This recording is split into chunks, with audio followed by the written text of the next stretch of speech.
बच्चों आज हम पढ़ेंगे मूल्यांकन के प्रकार। मूल्यांकन क्या होता है ये मैंने आपको बताया था कि किसी भी क्लास में कक्षा में बच्चों के लिए कि वो क्या शिक्षण उनका शिक्षण क्या वो सीख रहे हैं, अधिगम कार्य कितना किया उन्होंने, इसके लिए मूल्यांकन किया जाता है। और टीचर के संदर्भ में या शिक्षक के संदर्भ में इसलिए किया जाता है कि उनकी शिक्षण प्रक्रिया कैसी है या शिक्षण का तरीका कैसा है। तो आज हम पढ़ेंगे मूल्यांकन के प्रकार। मूल्यांकन का जो सबसे पहला प्रकार होता है, मुख्यतः 3 प्रकार के मूल्यांकन होते हैं। एक तो कंटिन्यूअसली सीसी जिसे बोलते हैं, कंटिन्यूअसली एंड कॉम्प्रिहेंसिव इवैल्यूएशन, निरंतर एवं व्यापक मूल्यांकन। दूसरा होता है फॉर्मेटिव, प्रारंभिक मूल्यांकन, जो कि क्लास के अंतर्गत ही करते रहते हैं, वो बाद में मैं बताऊंगी आपको। और तीसरा होता है समेटिव, सारांशात्मक, जो वर्ष के अंत में होता है। तो पहले के बारे में हम सीखेंगे। पहला है निरंतर एवं व्यापक मूल्यांकन। निरंतर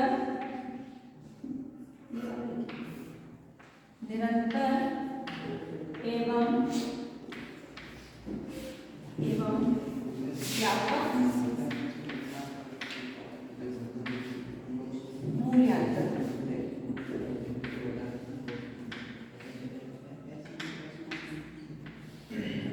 निरंतर मीन्स कंटिन्यूअस यानी लगातार, और व्यापक मीन्स ब्रॉड यानी कॉम्प्रिहेंसिव, सभी प्रकार से।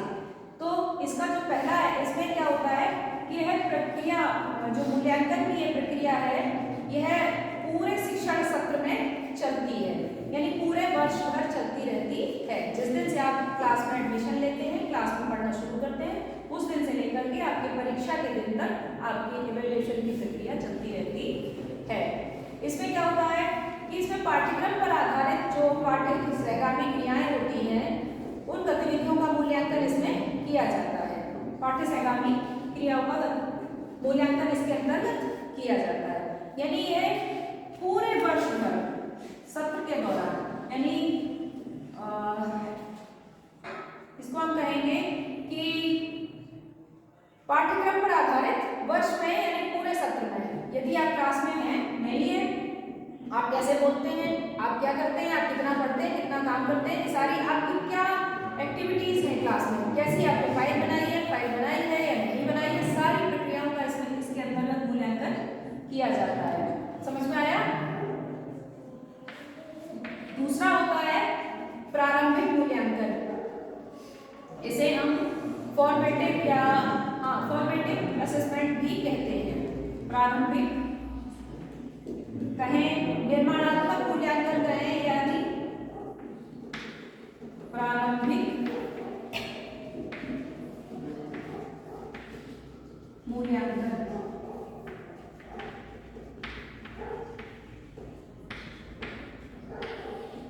प्रारंभिक मूल्यांकन क्या होता है? ये फॉर्मेटिव टाइप, इसकी अंग्रेजी होती है फॉर्मेटिव असेसमेंट। अंग्रेजी भी लिखे? अच्छा, ठीक है। फॉर्मेटिव, इसे हम निर्माणात्मक या रचनात्मक मूल्यांकन भी कहते हैं। यह क्या होता है कि यह शिक्षण की प्रक्रिया के दौरान किया जाता है। कब किया जाता है? जब हमारी शिक्षण प्रक्रिया चल रही होती है, उसके दौरान हम ये प्रारंभिक मूल्यांकन या फॉर्मेटिव असेसमेंट करते हैं।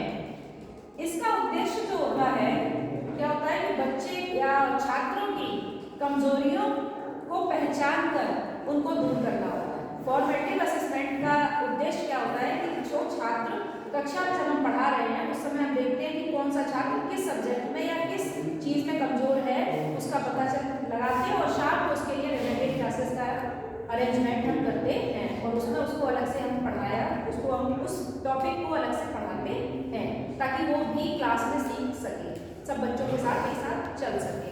तो ये क्या होता है कि क्लास के शिक्षण क्रिया के दौरान ही करते हैं। जैसे मैं अभी पढ़ा रही हूँ, तो मैं देख रही हूँ कि कितने बच्चे इसको इंटरेस्ट लेकर पढ़ रहे हैं और कितने बच्चों को ये समझ में आ रहा है ना? तो ये प्रारंभिक मूल्यांकन है, जो क्लास के अंतर्गत शिक्षण प्रक्रिया के दौरान किया जाता है। तीसरा होता है समेटिव, सारांशात्मक।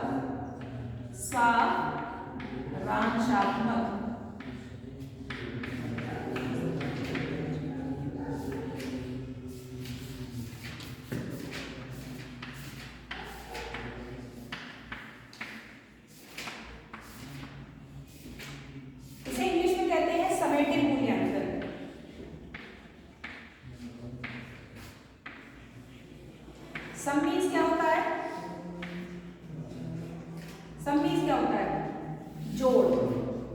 सम मीन्स जोड़। तो सम से ये बना हुआ है, यानी वर्ष में, पूरे वर्ष में, पूरे सत्र के दौरान आपकी परीक्षाएं कितने बार हुई, उन सभी को हम जोड़ करके ये बताते हैं कि आपका अंत में रिजल्ट क्या है। ये अर्थात इसका मतलब ये है कि जो वर्ष के अंत में जो आपकी परीक्षाएं होती हैं वो सारांशात्मक टाइप का मूल्यांकन होता है।